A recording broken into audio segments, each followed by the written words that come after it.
Hey everybody! I had a conversation with a couple of drivers very recently who were interested in coming to Crete Carrier, and they wanted to know a few things. And they did reach out to the recruiting department, had a talk with the recruiters and stuff like that, but there's some things you're not going to know unless you talk to a driver. I wanted to bring these questions out in the open, and maybe you were already thinking of coming to Crete and had these same questions yourself. So number one, they were asking about the safety bonus. So this is part of our driver pay program. You get 4 cents a mile for driving at least 30,000 miles in a quarter. So for 3 months of the year, you get 30,000 miles total for the whole 3 months. So 1 month it might be 9,000, the next month 11, and the next month 10 or whatever. But they are safe driving miles, so no infractions, no tickets, no bad inspections or anything like that where it shows that you had a safety infraction. And it's entirely possible to get that. It's not a problem. I got it myself last quarter, so April, May, and June. I actually drove about 32,000 miles, and at 4 cents a mile, it adds up to pretty much like an extra paycheck at the end of the quarter. So it's a good thing. And it's entirely possible to get it. Nobody's conniving to slow you down or interfere with your productivity or anything like that. It's doable, believe me.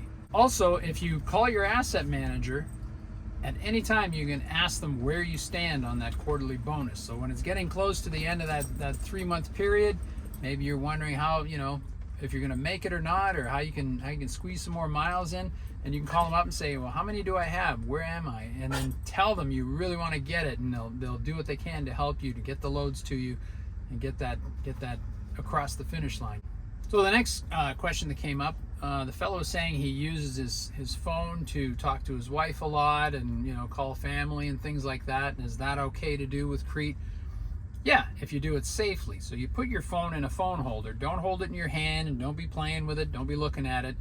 Program your phone so that your the numbers you usually call, it's like one button, like hit number 1, hit number 2, whatever, calls the number you want to call. And use a headset so you can hear. You're not like leaning over yelling into the phone or trying to hear. Use a Bluetooth or a cord headset or whatever so that you can talk on the phone, and it's hands-free. It's all hands-free. Both hands are on the wheel. You're still paying attention to what's going on around you. It's perfectly safe. It's allowed. It's also possible to set up your phone for voice commands. So you just say, call mommy, and the phone will dial it, and away you go. And that comes to another question. Does Crete have driver-facing cameras? The answer is no, for the most part. If you have a driving violation or something, it's like a safety violation, they'll put in a driver-facing camera for 60 days just to make sure that you're doing things you're supposed to do and so on. When I started with Crete, right in the beginning, I had a violation on my record from before I even got my CDL. But because it was within the last 5 years, they put a driver-facing camera so they could see in here. And it's not like they sit and watch you all day to make sure you're doing what you're supposed to do. But if there's an incident, then they can look at the footage and see what you were doing when the thing happened outside the truck, right? But it was only for 60 days. And after that, they removed it. And they don't put it back in. Nobody's watching you. Nobody's like monitoring you all the time or anything like that. So the next question, are we still getting good miles? I think I already answered that question when we were talking about the quarterly bonus. I got over 32,000 miles for April, May, and June. So that means more than 10,000 miles a month, which works out to more than 3,000 miles a week. Oh, what's 3,000 times 4? That's 12. Yeah. Anyway, I do track my miles though. I keep track of it, and I average 2,500 to 2,600 a week. And that's not, like it goes up and down. If I'm at home, I'm on home time for 3 or 4 days. Obviously, that week's not going to look very good. There's no way I'm going to drive 3,000 miles in 2 or 3 days, right? And the other weeks, what I do is I run 6 days and then do my reset on the 7th day. So I try to run my clock out or go as far as I can every day whenever possible. There are times when you get a live load or an appointment, or you got to wait to pick up your next load. So you're not necessarily gonna hit 500 or 600 miles a day, but you can still do the miles. All right. And the fact that I got my quarterly bonus in the last quarter proves it. Next question now is about fueling. So a lot of companies tell you, yeah, just here's your fuel card, go fill up wherever you want. You know, when I was with Werner, you could go to Pilot, TA, Flying J, or Love's. Your card worked at all of them. So if you really wanted to rack up the points at that fuel company and get like free coffees or bonus stuff, or get points, or get free parking and that sort of thing, you do that. But with Crete, you get your load information, and then you get the fueling instructions. So they'll tell you, go to this truck stop at this place and get so many gallons, and that'll get you to the next place where we want you to fill up, because that's where the best price is. But we'll make sure you get enough to get there, and you'll get enough to get a shower credit. So 60 gallons is the smallest I've ever been told to fuel, and you got to get 60 gallons to get a shower credit. So we're never short of shower credits, but it might be at different fuel companies, you know.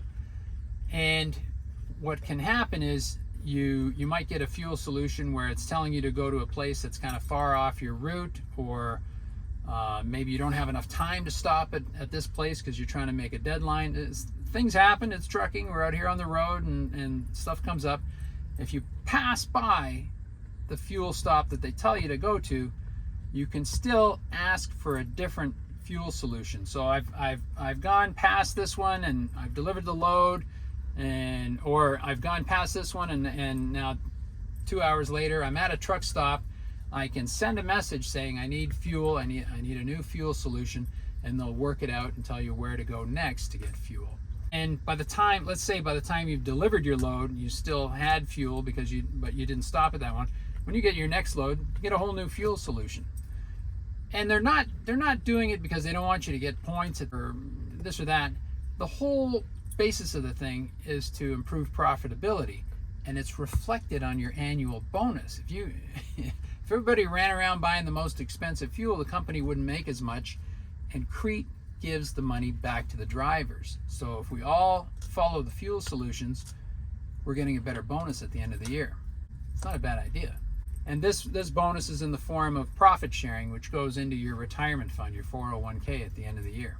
Another question we hear from this guy and from other drivers is, are you micromanaged? Is there a lot of people hassling you, or are people stressed about your performance or whatever?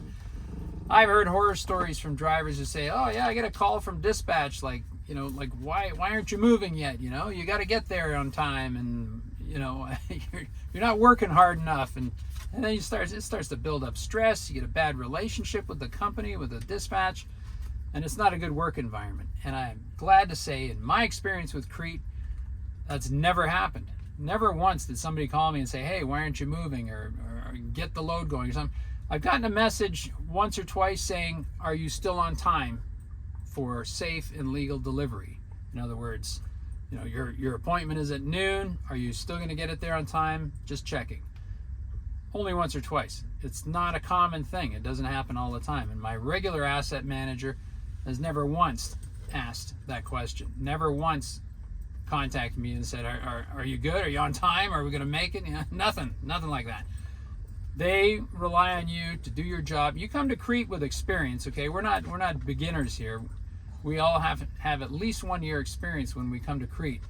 So we know what we have to do, and we know how to get the load there, and we realize there are deadlines and appointments and stuff like that. So nobody is insecure about the job you're doing. We do get messages from time to time, just random messages about safety and compliance and stuff like that. Like, hey, when you're on I-70 in Indiana, they like to give out tickets there, so watch your speed, watch your space, you know. Hey, if you're in that truck stop parking tonight, don't forget to get out and look. Make sure you don't hit anything. I wouldn't call that micromanaging or nitpicking. They're just giving you friendly reminders, you know, to be safe out there. Now, here's an interesting one. Somebody asked me lately, what's the company culture? I had to think about that because I'm not much on culture and things like that, but basically the way I think of the question is, what's the atmosphere? What's it like working here? And I have to say it's a family business. It's kind of a mega carrier. We got thousands of trucks and thousands of employees, but it's still a family business, and that mentality and that feeling trickles down to all levels, whether you're dealing with your asset manager, whether you're dealing with the guys in the shop, a terminal manager, Upper management is very accessible. The CEOs go out and flip burgers at driver appreciation barbecues in the summer, okay? The guy making your burger is the guy who runs the whole company. Think about that. Think about you standing there and say, hey, you know, I want to talk to you about something, and he's right there. He's not running away. He's feeding you, you know. That's kind of neat. and they like to communicate, you know. They tell you, you know, you can talk to us, you can call us anytime. They put out weekly videos about what's going on with the company. You know, they got Facebook pages, they got social media presence and stuff. You can find out what's going on. You can contact people. They're all accessible, and that's interesting. I've seen a lot of companies where you're nothing but a number. They don't even know your name most of the time. They know your truck. That's who you are. It's not like that. It's a pretty good company to work for, and it's a stable company. I like their business plan. Okay, they pay cash for everything. So a lot of companies, you know, when they get big, they're always on the hook to the bank. Oh, we want to buy a truck. We want to build a terminal. Let's go borrow $1 million from the bank again and pay interest. And when the economy goes down and the bank wants their money, they're like, oh boy. These guys have solid business plan because they pay cash for everything. They're not beholden to anybody. That's a good thing. So the next question we get is, what are the asset managers like? You might call them a dispatcher or a fleet manager or whatever the company terminology is where you're working for. It's the person you're talking to when you pick up the phone or you get messages. That's the person who's getting your loads for you and is basically working with you as a team. At Crete, it's not somebody who's acting like a boss or, you know, telling you what to do. They send you loads. You can call them up anytime and discuss the loads or tell them what's going on or tell them if you're running late.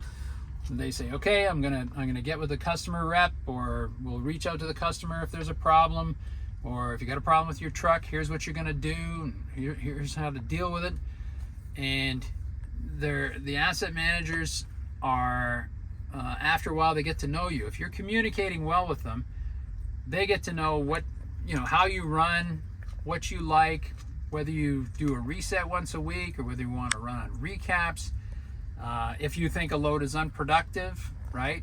My asset manager calls me ahead of time and she's like, I know this doesn't look very good. Like you're gonna go here and you got a late appointment tomorrow, but it's the only thing, and this will get you to a better load. Or, you know, she already knows I'm gonna turn it down as soon as I see it. And that's another thing. When you get a pre-plan, they send you load information for the next load, if you don't like it, you can turn it down. You can say it's unproductive, or you can say that's not going to get me home on time, or I don't have enough hours to get it there on time, or something like that. So there's a menu with different reasons why you can turn it down, and it's good to still contact your asset manager and say, here, I don't think this is going to work because blah blah blah, and you work it out with them. And they're not going to tell you, no, you have to do this or that, or this is what the CEO wants us to do. We don't get any of that. We work it out, and that's a good environment, good people to work with that way. Okay, next question we got. Can you deliver early? Let's say you're a real hustler and you drive hard, you get those miles, but the appointment time is from like 10 in the morning until 4 in the afternoon, and you get there at 8 in the morning. Can I still drop off that load because I'm real eager to get paid for that one and go get the next one and get going again? That happens, right? If you're really trying to get the miles in and that's the way you run, I can see that. We can do that with some of the loads, and some of the customers absolutely insist, no, we will not take anything early. So often you'll get that on the load information. Like for Walmart, if you are an hour early for their delivery window, they consider that the same as being late, and they will actually fine the company, and the company doesn't want you doing that. But at the same time with Walmart, it's usually drop and hook, and it's a really big delivery window. You got like from midnight Tuesday until midnight Wednesday. It's a huge window. And if you're an hour early, you know, maybe you'll just wait and get it there right at midnight and then get on to the next load right away or whatever. But it's important to communicate, right? If you don't see a message saying specifically, do not come early, or there's a big hassle with the customer, call your asset manager and ask them, hey, is it okay? Or can we move the appointment? You know, is it a live unload? And maybe I know I'll be there 6 hours earlier. Do you think the customer would still take me? Oh, let's get on the phone and ask them. Let's talk to the customer rep. Let's work together and figure it out. It does happen. We do deliver early sometimes, and sometimes the load is get it there as soon as possible, safe and legal, even though the delivery window is for a certain day. When they say that, you know you can get it there the day before. Nobody's going to complain. All right, so it happens.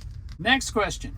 What is Crete paying for breakdowns, inclement weather, you shut down for a storm or something like that, and detention?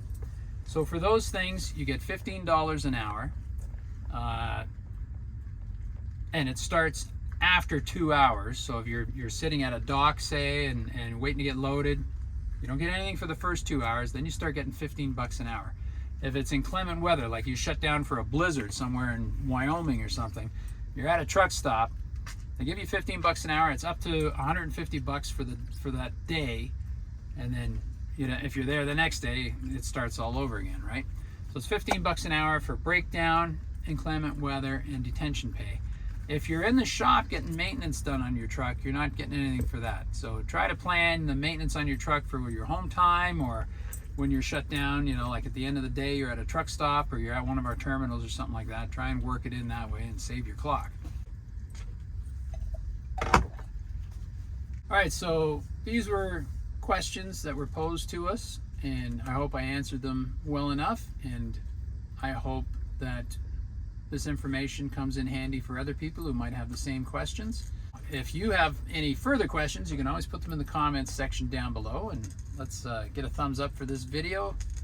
Hit that subscribe button, ring the notification bell, and remember, all this information is just based on my own experience, my time with Crete, and I drove for another company before that, so I have something to compare to. And if you find that Crete is a good fit for you and you want to come over and drive with us, please use our driver referral code. It's SLOKEV, SLOKEV.